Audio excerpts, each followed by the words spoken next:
Shemai everyone, welcome to this walkthrough on how to make and edit science films, this time specifically in Adobe Premiere Pro. And Premiere has been around for an awfully long time now. It's evolved over the years and it's just got better. And there are a bunch of good upsides to it and one or two downsides as well. One of the upsides is that you can use this across platforms, so it actually works on PCs and on Macs. It's actually optimized for Macs, but it still works there. So if you've got a couple of different computers, it'll work on both. It's a subscription-based software, so you pay either monthly or yearly, and that's pretty much one of the downsides as well, that it's about £240 at the time of this recording for an annual subscription, so you pay that every single year. And if you're paying £240, £250 for a year, and Final Cut Pro is £300 for a lifetime, you begin to see the downsides of Premiere and Adobe, in that it's a subscription-based one and you just pay a lot more in the long run. But you also get a lot more, like the Creative Cloud that comes with Premiere, which means you can have Premiere and After Effects, which is all about motion and graphics, Illustrator and Photoshop and Lightroom and all the rest of them. When you buy them as a big package, it starts to become a little bit more clear about why this is an industry standard tool. Because if I'm doing something in Premiere and I want to import something from a different piece of software, maybe After Effects, they work together really, really well. They've got a dynamic link, which means I update something in After Effects. It also updates in Premiere then when it's in there. So there are some upsides to it as well. And if you are a person who work in photography and in filmmaking and a bunch of other stuff, what's the point then of buying something separate when it all comes in the Creative Cloud together? It's one of the ways they get you, but also one of the upsides. And if you are a scientist, or if you work in education, if you're a teacher, a lecturer, whatever, they have educational discounts too. So that can become then a little bit easier on the wallet when you are having that educational discount for that annual or monthly subscription or whatever. And it's quite a substantial discount at that. So the likelihood is, if you're a scientist working and you want to make films and do some photography, then it might actually be okay for you to pay for that license. So a bunch of good upsides, a bunch of good bad downsides. One of them as well is that it's quite unstable still. We've been talking about this for years in the community of like, Adobe, stop adding extra stuff and just make it more stable. It crashes quite a lot. So that's something to be aware of going into this, is that we want to be able to save all the time. Whereas I don't worry about that as much in other pieces of software, I definitely do in this. If you want to edit along with us and you want to try Premiere, then you can download all our tutorial media from sciencestorylab.co.uk in the tutorial section. You can go into there and get all that footage, and you can edit along with us as well. But I'll walk you through each of the bits of software, each of the different bits of panels and the different workspaces within the software, so that you get a good familiar recognition of how to edit in Premiere over the course of this video. So let's take a look at what you come up against when you first open Premiere. So when you open it up, it looks a bit like this. All it's really telling you to do is create a new project. So within Premiere, there's a few different ways of doing it. You can go to File and then New Project. There's a button down here. And there's also a button just over there. So let's hit New Project. And I'm going to call this, the project that I want is for the shoot that I did. So for the entire trip, or for the entire kind of institution, or for the entire shoot. So I'm going to call it, I normally do things backwards, so 2021, 05, 25, because when it lines up then on my computer, it still does it in order. So it's the year first, then the month, and then the date. I'm going to call it Science Story Lab Edit. Great. So this then, it's going to bring up our whole workspace, and it'll normally bring you up when you first open it in the learning workspace. So these workspaces across the top, just here, this is the way that it kind of shuffles you through or the whole workflow. So over time you build a workflow that you're already comfortable with, but Adobe tries to push you through it like this. And it's a really kind of standard workflow that you go from your learning first, obviously, into then assembling all the media that you want, ingesting it, bringing it all in, editing, getting all those clips right, coloring, effects, audio, graphics, etc. And we do that in that way because when you're trying to edit and get all those clips right, you don't want then the processor heavy, all the effects, the colorization of it, and the graphics all bogging you down when you're trying to make those edits and those clips. So one thing that's really good to do is just make sure that you go through it in a standard workflow. So in this panel now, we've got our learning section. Always good to learn more things.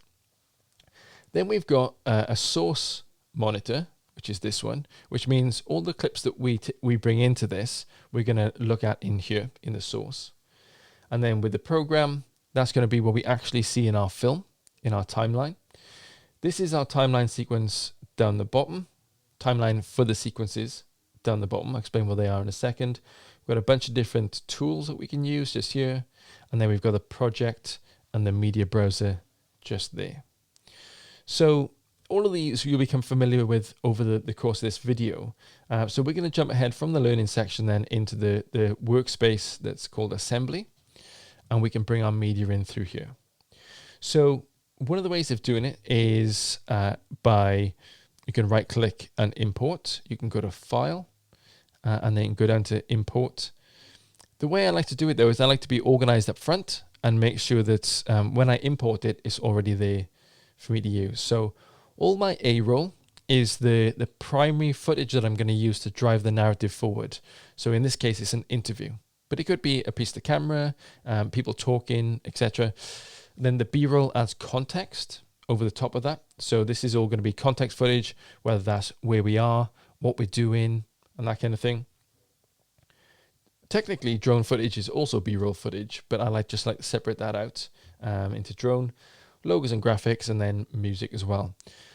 I can't emphasize this enough. Being organized up front is really key to having a good workflow and making editing easy.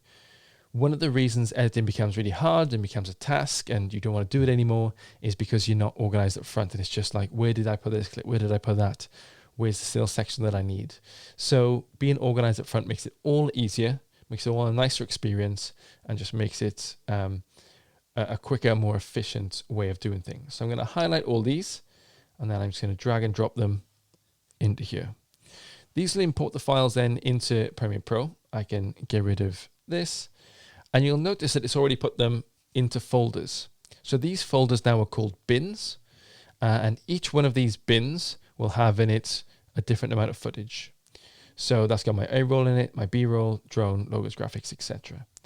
And we can create more of these bins if we want and subdivide our stuff by going down. Well, you can right click actually and hit new bin, or you can go down to the bottom and there's a new item there. You can create a bunch of stuff in, and there's a new bin that you can hit there. And I'm actually going to call this one sequences. And that's because when we start to create our film, it's going to be in a sequence. So this is our project. It's our shoot is our whole project. Just imagine you went on a field trip or like a dig, or you went out on just doing some science in the field. You might call this whole project this trip. I went out to Papua New Guinea and did this stuff for a week, and then you import everything in, and that's what the project is called. And then say you make a couple of different films out of that. Each one of those is going to be a different sequence. So you can see it says no sequences currently down here. We're going to create some. So what we can do is we can just drag a video into our timeline, and that'll create a sequence for us. So if I go into our A-roll, for example, and drag one of these down into the timeline, it'll create a sequence. And the nice thing about that is that it creates a sequence based on the footage that you import. Okay, so what we can do is just come out of this. I'll delete that for a second. So there's no sequences at all. What we can do within this is hit new item sequence, and then it brings you to this panel. And in this panel, what I'd probably recommend is you go to red, and then the sequences that you'll probably want are either in 1080p 25, 16:9 25 is the aspect ratio and the frame rate. And then in 4K, there's one too that says 16:9 25. Either of those two are probably what you're going to want. I don't know what the settings are on your camera or anything, but the majority of the time, that's what you want. And then you name your sequence down here. The difference is then you've kind of got to tell what your timeline needs to be and what settings it needs to be. And then you don't know if your camera is on the same settings. So I'm going to delete that. And we're going to actually use that way of doing it where we just drag and drop it in. And now we know that our timeline, our sequence in this case, which is called a roll, that's going to have the same sequence settings or same settings as our camera.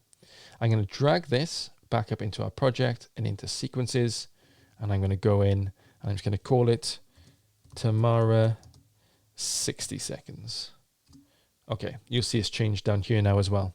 So our sequence now is Tamara in 60 seconds.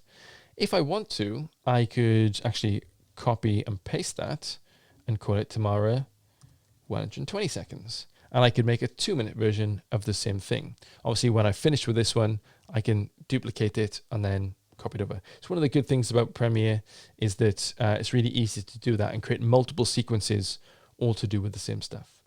I'm going to go up to File and Save because you can never ever save too much in Adobe Premiere Pro. And I'm going to delete this so that we have a nice clean workspace or clean sequence to start editing with. And with that, let's head into the editing section. So when we're in the editing section then, we're going to have a look at a few different workspaces. Let's go into this one. And we're going to actually start to think about what we want our workspace to look like. We're going to tidy it up. Obviously, I don't want my audio yet. I'm going to do that in the audio section. Maybe I just want effect controls in there. That's like if you've used Final Cut, it's like the inspector. I'm going to bring that across. In fact, what I want is up here, my media. So I'm going to bring that up to the top. And you can see when I drag these around, I can put them in different places. If I want to put them between two, I'll put it there.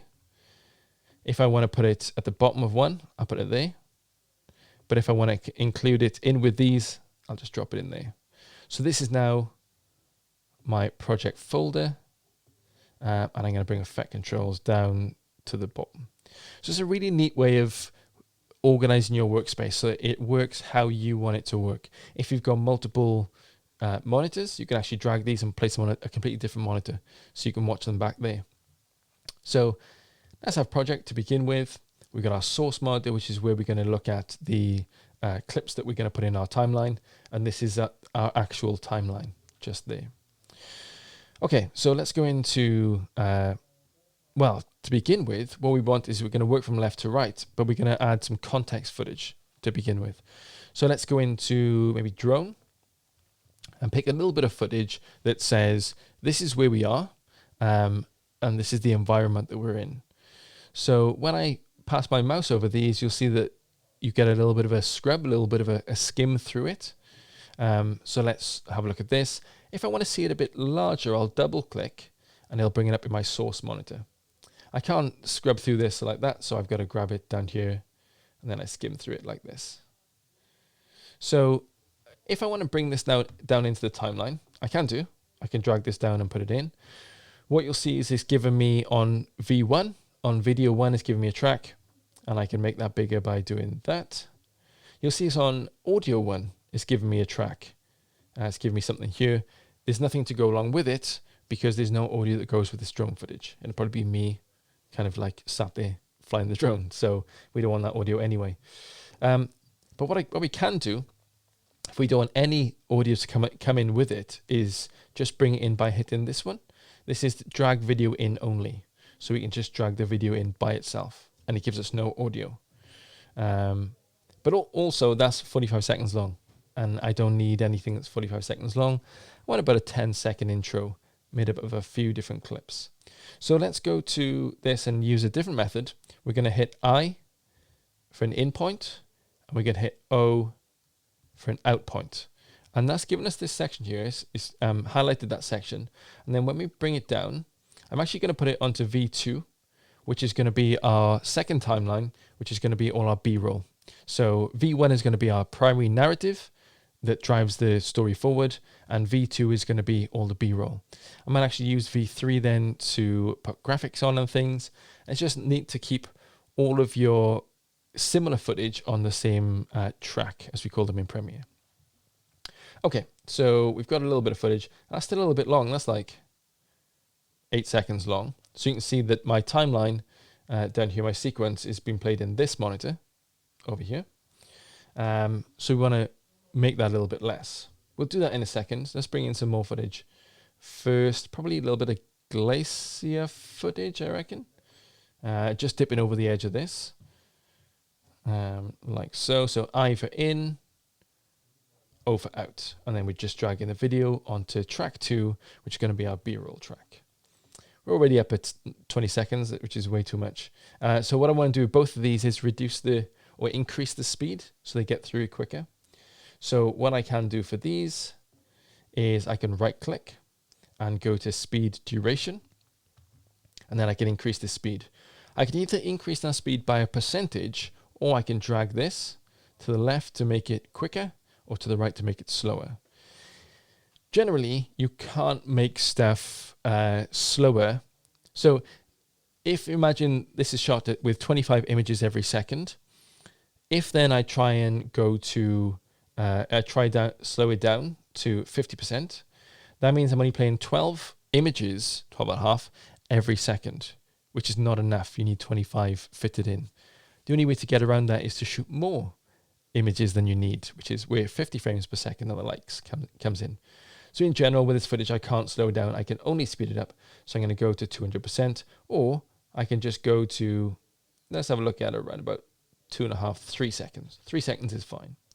Okay. And you notice that it's going down to there. If I want to close this gap up, what I can do is just move this, or I can actually right click and click ripple delete, and it pushes that across then and matches it up. I'm going to hit right click again and speed duration, and I'll do the same with this, down to around about 3 seconds, and it should be good.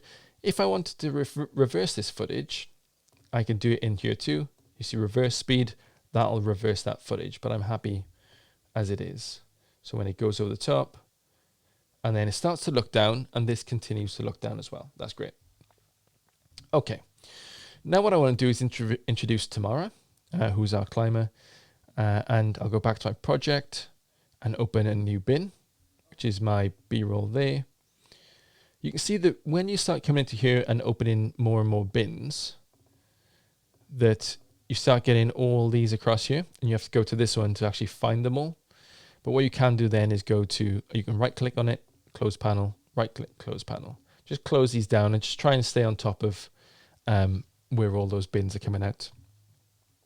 Okay, let's use a little bit of footage that looks a bit like this. Kind of shows where we are, and Tamara walking along. And then a similar one. Let's pull that down. Don't want any audio with it. I think we've got a similar one if you're walking along here, yeah. So that's a foot wide and close. And I'm going to make it run a little bit over. If I want to zoom in on the timeline, this is my playhead. It'll actually zoom to wherever my playhead is. So I'll just pull this across. It'll zoom me in. So in this section then, I've gone past 10 seconds, but that's actually okay because I'm going to start playing my narrative at 10 seconds anyway. I'm going to start Tamara talking, and she'll start talking before she appears on screen. It's a good little technique to use. Just there. So that's nice. We see that she's Glacier in the background, then Tamara starts popping up. Excellent. So if I want now to start adding in audio and our A-roll, and come back to project at the top, hit A-roll, double click on this so I can see what she's saying. And you can hear that popping up. If I want to see that, I can hit this one, which says drag audio only. If I just touch it, it then turns up with the audio waveform. You can actually edit like this. You can find the bits where it looks like she's talking, maybe there. My name's Tamara. I'm a climber. I love alpine climbing. I love coming. So it looks like what she's saying. So I can come back to this one and just hit my I and O. Okay, my name's Tamara. I'm a climber. I love alpine climbing. I love coming back to Chamonix. It's my favourite place in the world. Great. So she's told us who she is and where we currently are. I don't want to drag audio, video only. I want to drag both of these. So from the picture down and into here. Cool. So now when I play this, My name's Tamara. I'm a climber. it says, my name's Tamara, I'm a climber.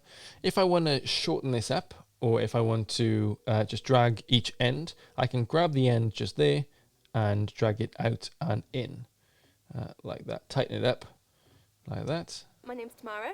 I'm a climber.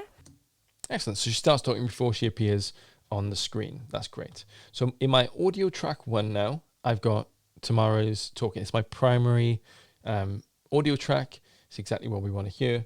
And in my primary video track, in video 1, is the narrative there. So you'll see that in this section, I'm only seeing what's on top. And that's the way that it works in Premiere, that the video track on top takes precedent. You can get rid of that for a short amount of time by hitting the eyeball, unless you see what's underneath. So once this eyeball is crossed out, even if you export it, then it doesn't see anything on that track. So it's a good way of just looking down through the layers to see what's underneath. So when you're editing like this, just like if you had multiple pieces of paper and tried to make a story out of them, the pieces of paper that are on top are the only ones that you can see. You can't see the ones underneath. And this is the same deal. So I could cut out that video, but there's really not much point because no one will be able to see it when we export it. My name's Tamara. I'm a climber. I love alpine climbing. Great. So let's have a look at the next bit of narrative. Mum is Austrian, so I'm half. So I grew up in the mountains. My mum is. That's what we want. So I grew up in the mountains. My mum is Austrian, so I'm half German. So I grew up with the mountains. I grew up with them as my playground. So Chamonix. And when I'm listening to this back, I'm just pressing I for the in and over the out, just as she's talking. It's a really quick and efficient way of doing it. Dragging this down into the timeline. And what I can do then is just take a look at this. Up in the mountains. My mum. So obviously I missed the first bit of it. I'm going to drag this backwards. Just looking for this waveform and where she actually starts talking. Grew up in the mountains. I reckon that section there. I grew up in the mountains. My mum is Austrian. And then at the end, she starts saying so. So we just want to take that out. I'm going to put my playhead there, zoom in, and just take, you can see that so just there. So just take it back. Excellent. And then just to get rid of that gap, I can either push it that way or I can ripple delete. And it'll butt it up against that. Go into File, go into Save, saving it always in Premiere. You never know. Grew up with them as my playground. Excellent. So now we're already at almost 30 seconds, but we're getting into this now. Alps. We're currently at peak. You can probably see Chamonix. This film, when we edit it, we're trying to put a narrative out, and that narrative is scientists or explorers. But science is exploration, so we really want to talk about exploration. If you've worked in the field, if you are doing climate science, if you're doing geology, if you're doing so much stuff, you end up on these places, and I truly believe that they are the last kind of explorers. So let's try and bring that out. And adventure is a very personal thing. I think it means a different thing to every single person. You don't. So exploration is a personal thing. That sounds great. So let's drag that in. I don't think I got it right. And adventure. Exploration, we missed out. Exploration and adventure is a very personal thing. I think it means a different thing to every single person. So she just said, at the end of there. I want to take that out. Where was it? Person, Just that, at the end there. If I want to actually just cut that out, then what I can do is I can use the razor blade tool. It's called many things in many pieces of software. It's called a blade, a razor, or a cut. I think of it as cut in Premiere because it's actually the letter C on the keyboard takes you to it. Or you can click this button. This is V, then the normal selection tool, and that's C. So I can cut this. Whenever it pops up auto saving, it does do auto saves, but they're not quite as good as a proper save. So I'm going to put that in there. Then V to get back to your selection tool, hit that, hit delete. Listen. There we go. I'm going to zoom back out. I think, we're getting towards our 60-second mark already. I think one last piece of narrative is going to take us all the way there. So let's have a look for it. Yes, most places in the world have been explored by someone. A general sense. Think about it in a very general sense. Yes, most places in the world have been explored by someone at some point. But again, exploration, like adventure, is such a personal thing. So just because somewhere has been explored by someone doesn't mean you shouldn't do the same. There we go. So a little bit more about exploration. I want all of it, so I'm going to drag that in. And we're getting right up towards 50 seconds. The reason I want to go all the way up to 60 seconds is because I want a little bit of B-roll, a little bit of other shots to end, but also I might put it a little bit in the middle as well. So let's have a look at doing that with this B-roll. I think what I want to end on is maybe a little bit of drone footage of Tamara. Oh, I know, this one. Yeah, of her walking up this bit to the end, maybe to there. I'm going to drop that in as video only onto my B-roll timeline. And then I think I have some other B-roll, of her walking to the top. So that should be, we made her walk up and down a couple of times. So yeah, she's getting to the top there. Let's do that first one. There we go. And then just the video. If you do bring in, if you've got some B-roll where you bring in audio as well, so say this one, where I'm talking, and there's movement, you can bring that in like that. And then either you can you can right click and you can unlink. And that unlinks the audio from the video. And you can press delete. Or you can go to that and then you can drag this bar down to mute it. So we'll go back to that in the audio section, but that's good to know that you can do that. Then we want to look at a little bit of, if I want to move lots of things at the same time, then I can highlight all these and I can push them all towards the end over here. And then I'm just going to put a little bit of B-roll in the middle where some music will play of, and then Tamara doing some stuff. So let's look. I don't think we've used this one yet. Tamara going up here. Her doing exploration. So let's put that in there. And then maybe a shot of her chilling out. There we go. And I'll drop that in next to it to take us up to there. Grew up with the mountains. I grew up with them as my playgrounds. And then music will play under that bit. So we've got our 1 minute there. Okay, so that's the editing done. I think that's all we need. We're right up towards a minute. Let's think about now how we go about adding everything else in. So next we're going to actually add some, let's look at the audio in this one. So we're going to add some audio in, take some audio out. So like I said, if we are, there's a couple of different ways of changing the audio. Let's drag in one we've got some audio with too. In here. So imagine I wanted to use this as some more B-roll. There we go. So here walking along here. I've got this piece of audio that I need to get rid of. First off, I'm going to get rid of all the audio that I don't want, which is going to be this one. Like I said, one way I could do it is just by dragging this bar downwards to minus 999.0 decibels. That would actually do the trick. There's nothing there now. Or I could have dragged it in just video only. That would have done it too. Or I can go down, detach the audio by unlinking, and then click on it and press delete. That all does it too. So when you're organizing this B-roll, just make sure that there's no audio attached to it and no audio playing. My name's Tamara. What we do want though is a little bit of music to go behind. There's no music that comes built in with Premiere, so you have to go out and find your own. We've got a whole other video on where to find that video and audio. So I'm going to go back to my project, just in here, and find music. I've got an annual license with Soundstripe, but there's also a bunch of others too, where you download royalty-free music and you can use them in your stuff. Let's have a listen to a few of these and find out what they're like. You can't really see them or scrub through them here, so we're just going to bring them up here and take a look.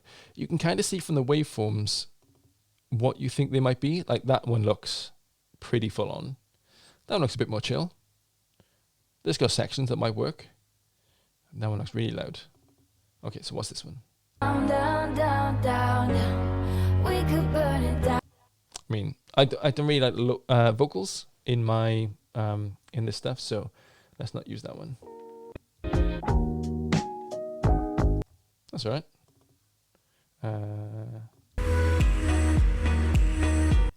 It's quite loud.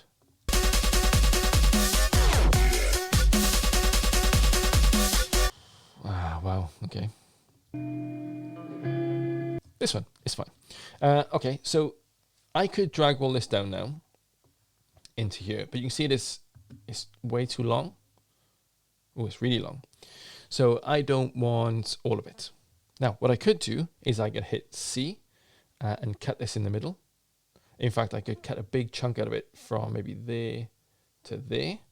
And then I could press V to go back to my selection tool. And I can actually right click and ripple delete this. And that pulls everything up. Well, it pulls a few things up towards there. That's what I want. Is I want to push it up towards there. Or what I could do is just bring in certain sections. So let's go back and not bring that in. And let's just bring in, so I'm just going to hit O. So it'll take from the start to the out point. Let's bring that down to there. And then I'm going to go to the end, hit I. So that goes from the in point to the end, and drag that in too. And what this does is it creates a natural in point, a natural kind of fade up, and a natural fade out, because that's how the musician wanted it to be, right? Like they've made that fade in and fade out for a reason. And what we're gonna do is we're gonna make sure that this connection, where it goes from one bit of music to the other, is under where Tamara's talking, so you won't notice it. So it's a little bit better. It's a nice clean transition. Okay, so what I want here is It's my favourite place. but I want my music to play a little bit quieter. So what I'm going to do is I'm actually going to create a couple of more cuts here where she starts talking, here where she finishes talking, there where she starts talking, and there where she finishes talking. And then what we're going to do is we're going to right click in between these 2 points. So let's zoom in slightly on here. Going to right click in between these 2 points, and we're going to apply default transitions, and that's going to fade between one and the next. I'm going to then drag this downwards to about -20, there or thereabouts. Same for this one, about -20. What I can do is I can right click on this if I want and copy, and then I can paste the attributes, because that's the quiet stuff. I'm going to paste the attributes to this one, and that pastes, well, it gives you an option. If you're doing it with video, it gives you the option for all these as well, but we're just doing it with volume, so it gives us these. Paste the volume and it brings that down for us. So really what I want is this to come in a little bit further, so I'm just going to drag this in.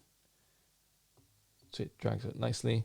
I'm going to cut that there and do the same thing. I'm going to paste attributes so it's a little bit lower in volume. There we go. Right click so that it fades out again. Apply default transitions there and there as well. So these points are where it fades from one to the other in volume, so it goes downwards. My name's Tamara. I'm a climber. So when she starts talking, it's called ducking. So it ducks down when she's talking and ducks out when she's not. Mountains, I grew up with them as my playgrounds. Exploration and adventure is... So as a bit of a hacked way of doing it. There is a slightly different and better way. We've got time, so I shall show you. Let's bring in this on this side, and let's bring the start down as well through here. And then what we're going to do is we're going to create some keyframes. So I talk about keyframing a little bit in these because they are actually a really good way of changing specific places what it's doing. So in this case, it's going to be the volume. So let's create some keyframes for this. So we're going to go to our section here. I want to look at this. We're going to find our effect controls. I'm just going to bring it up here for a second so we can see better. We're going to look at volume, and these things are keyframes. So it says add or remove a keyframe. And with these, we want to add two. We want to add one to keep it at the volume we want it, and then one as the change keyframe. So we'll add one. We're going to add a level in. So we're going to toggle the volume animation. We're going to hit a keyframe there. You'll see it's added a little thing down here. Let's zoom in. You see it added a little circle. We're going to take it on slightly to where she starts talking. I'm going to add another keyframe in by hitting this one, or I can just change the volume and it'll automatically add a keyframe in for me. So let's put -25, enter, and it automatically dips it down for us. So it does that ducking, that dip. My name's Tamara. And it's a much smoother, much nicer way of doing it. It's the actual way to do it instead of hacking around. Let's do it over here as well, where we duck out towards giving us some more volume. So let's do one there, keyframe there, keyframe there. And then when we get the hang of it, we can add one there and there. And then we can actually just drag this side down then, and it automatically adds in that for us. I'll drag that side down too, to about -25. And then we want to just duck back out at the end. So let's come all the way across to here, add a keyframe there, and then add a keyframe there. We want it to be high again there. So in general, what we're looking for, and you'll see that because we're in the audio section, behind me here, there's actually an audio section. By someone doesn't mean you shouldn't do the same. So you can actually see in a visual format where it's going. In general, try and keep your audio to around about -12 is personally something I quite like to do. -12 decibels. So when it's playing. My name's Tamara. I'm a climber. So it's hovering around that -12 mark and then peaking up into the -6 is what I found to be pretty good. But what we're really looking for is consistency. Consistency, thank you very much. Whenever that pops up, it reminds me to save it. Save. Consistency across the board. So it always wants to be around the same level. It doesn't kind of matter what that level is as long as you can hear it, but just make sure it's the same. It's not too loud at certain points and too quiet at other points. It's going to be the same across the entire board. I think that's pretty good. My name's Tamara. I'm a climber. I love alpine climbing. I love coming back to... And you'll notice that even though it jumps from one part of the song to another... So I grew up with the mountains. I grew up... Because you're listening to her, you're not listening to the track, you don't even notice. With them as my playgrounds. Exploration and adventure. Okay, that sounds pretty good. So in terms of audio, that's all you need to know. You can add in like the fake fade in and fake fade out by clicking right click and apply default transitions to the audio. That does it to the video and the audio. You can just click on that and delete it, and it takes the fade out. But I can fade in the audio on her by doing that. My name's Tamara. I'm a climber. I love... So you can add a fade into audio if you want by doing that, or using those keyframes, both of which work. Great. Okay, I think for audio that's fine. You'll notice I didn't really do that in the audio workspace because I find that I don't need the audio workspace for it. One good thing that is good in the audio workspace, it gives you this section, and this gives you the ability to go to audio track mixer, and you can raise the volume or lower the volume of an entire track. So imagine this track was all a bit too long, a bit too high, audio channel number 1, all her vocals was just too high. It's just too loud. My name's Tamara. What I can do is I can go to audio 1 and I can just pull that down. And that applies to the whole track then. My name's Tamara. I'm a climber. I love alpine climbing. I love coming back to Chamonix. It's my favourite place in the world. I grew up in the mountains. So you can really kind of dial in the entire track by using that. So the audio section is pretty good for that. You can also add in other effects and vocal enhancers and everything through there. So it is worth getting into. However, there's, as part of the Creative Cloud, there's Adobe Audition, which is the audio part. It's like a whole software just for audio. So there's different levels of how much audio editing you want to do. I mostly do mine in the editing section. Okay, let's have a look at graphics next. You see I'm going a little bit out of order because I like to do color last because it's the heaviest on the computer. So I'm going to do some graphics next, not before going to File and Save. Whenever you move, it seems to be the way that it works in Premiere is that when you move, it crashes. So don't move without saving it. Okay, in the graphics section, what we really want to do is just add in a bit of a title for Tamara. And then we're going to have a look at putting some transitions in as well. Okay, so in this, I know already what I want because a lot of these are just a bit much. What I want in here is just a basic title. So a basic default title, I'm going to drag it down and in, and it snaps to the end there, and that's fine. I'm going to double click on it, and then I can change it. I can change what it says up in the top in the essential graphics section, or I can come down into here, and I can say this is Tamara, and she's a climber / scientist. Cool. So obviously that wouldn't work because you can't see it, and it's over here as well. So we can change where that is. We can also change the font that it is. If we want down in the text area, we can change it to whatever. We can change the style. We can change the size of it. So if I want it smaller, I can bring that back. But also I can make it bigger and smaller by scaling it as well. You should get it right in here first and then scale it later. You can make it right, left, or centered. Change the fill, change the stroke, change the background and the shape of the shadow. So all that you can do. I'm going to come back over to the effect controls and have a look to see where it is. So I'm going to change the position by using these sliders. So I've clicked on this. I'm going to change the position by dragging it right and left. So if I drag it to the right, it goes to the right. And then I'm going to drag it.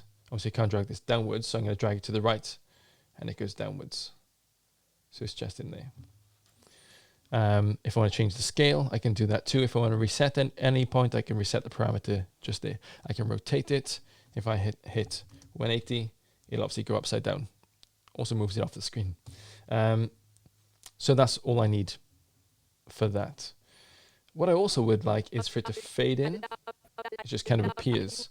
Again, I'm going to hit a right click on the front of this and apply default transitions, and that's just going to fade it in for me. I love alpine climbing. I love coming back to Chamonix. It's my favourite place in the world. I grew up in...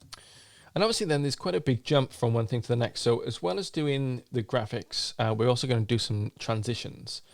Now the transitions are in a completely different place.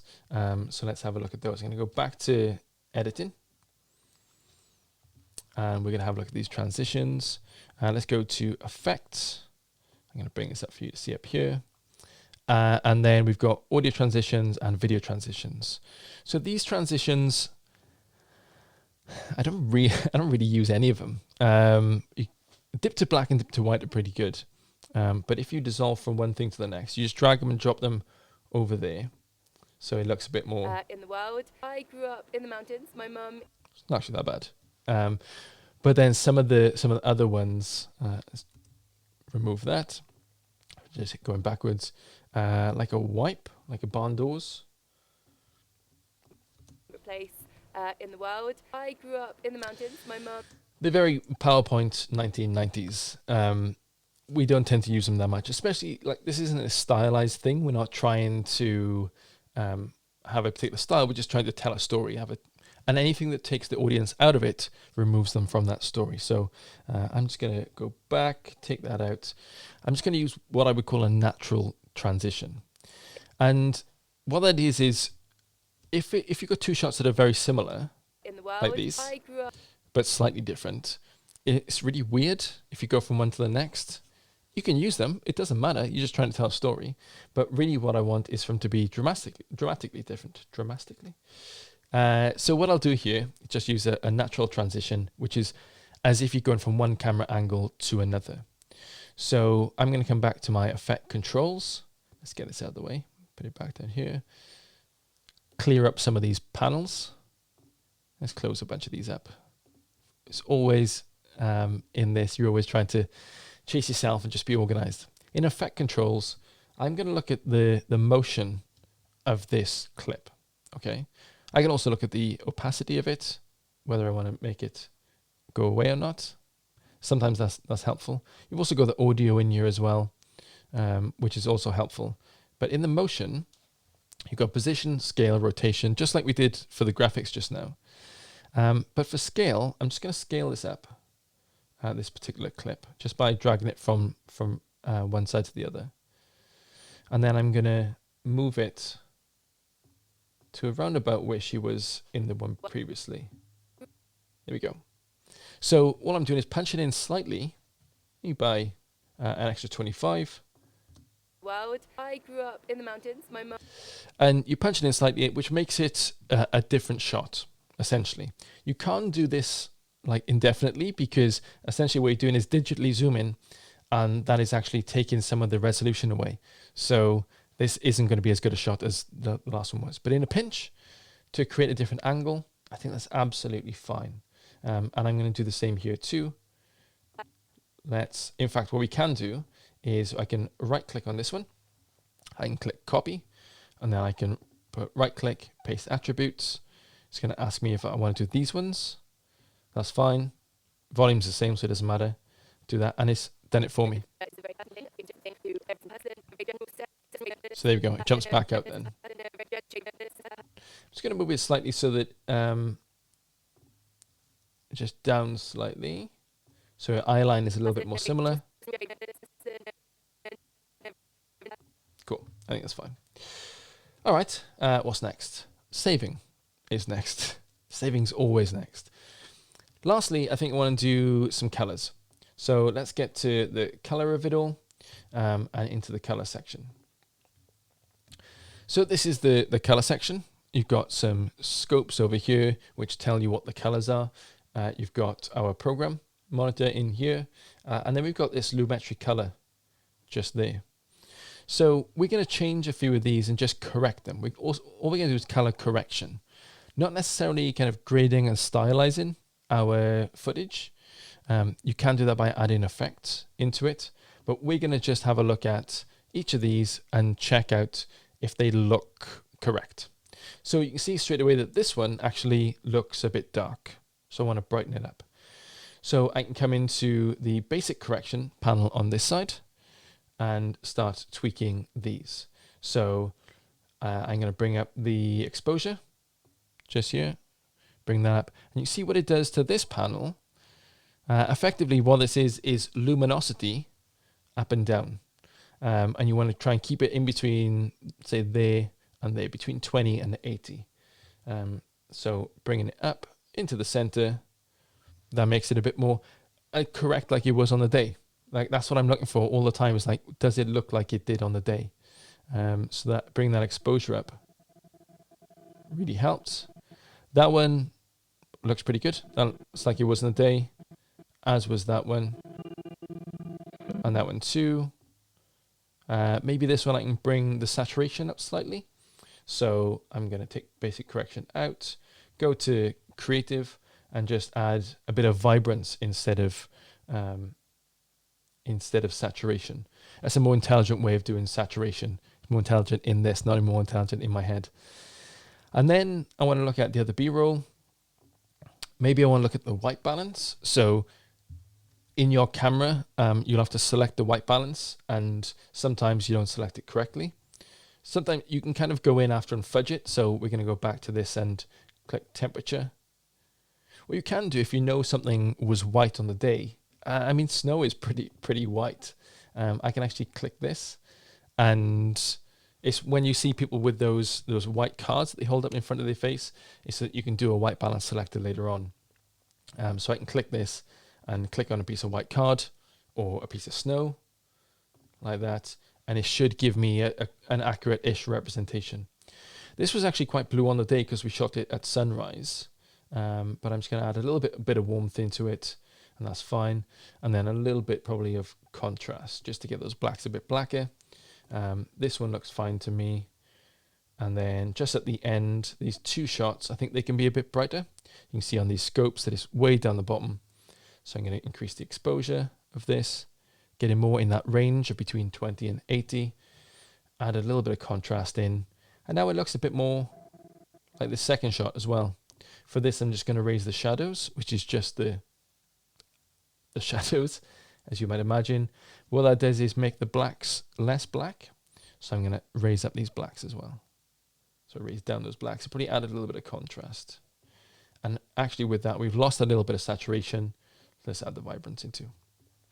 So that's what I'm doing when I'm going through color correction, is just making sure that it looks correct to the eye and it's not massively jarring.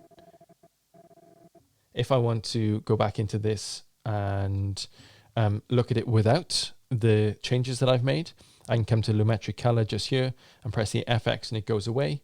And then I bring it back and it goes away. I bring it back. There we go. So I can check what it looks like. I can also make some more corrections then in this, where actually if I'm in editing, for example, I don't have to come back to color. I can actually just do that all in here as well. But it's just a little bit more, when you're looking at the scopes and everything, it just looks a little bit, you get a more of a visual representation. Okay, so I think that's kind of done. One last thing I'm going to try and do is add in a logo at the end. Might be something you want to do. So I'm going to go back to save. Don't move unless you save. And then go back to editing. And then in this section, I'm going to come to my project and go to logos and graphics. And if I try and put this one in, for example, what you'll notice is that it looks really crap because there's a big black box behind it. So this is more like you would see from a JPEG. It actually says PNG here. So it's obviously a PNG with, it's say a black box in the background, but a JPEG isn't what you normally get. So, these are all PNGs, but they don't have a transparent background. This one though does. So if I put this in, it's a PNG file with a transparent background. That's what we want. So I can clip it down into what I want by dragging the ends. I can add a fade in by right clicking and clicking it, apply default transitions. Obviously that's in the wrong space. So let's click on that, go to effect controls and changing our position. What I can do is I can hit position there and just drag it across. I can do that too. I might just scale it down slightly. Just a little bit. What I'd probably do is add in a little bit of shadow behind it or a little black transparent-ish background just to make it pop, but that's fine for now. What I might want to do is have both these fades black at the end. And I can add that in as a transition.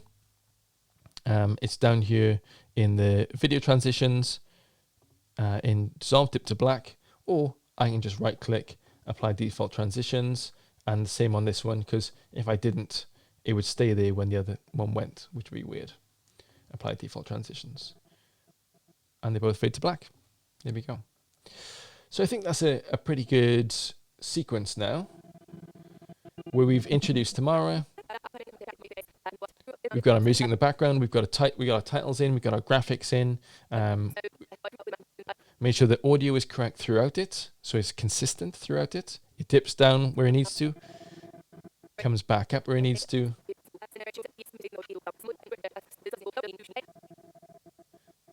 Great, and then it ends with our logo at the end.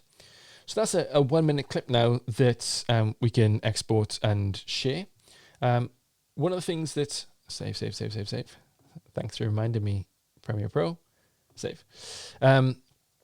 So like I said at the start, like that now is a 60-second clip where if I went in and into our sequences and wanted then a 2-minute clip, I've already made a start. I could just add to this. So I can Control C or Command C and then Control or Command V and go into and change this to 120 seconds. And then once I double click this one, then a second sequence opens down here. So what we've got then is we can flick back and forth between our longer one and our shorter one and just add in extra stuff. So you can see that the project is like the whole shoot. And then these sequences are what you're trying to do, the films you're trying to make within the entire shoot. So maybe there's like a quick one for social media. Maybe there's a longer one for marketing. Maybe there's one specifically for your research. Maybe there's one that you want to do for the department. All those will be different sequences within this. And what that means is, you know, if you want to go into this and go, I really like, say you had wanted to take a little bit of this. Maybe you had one that was, copy 30 seconds.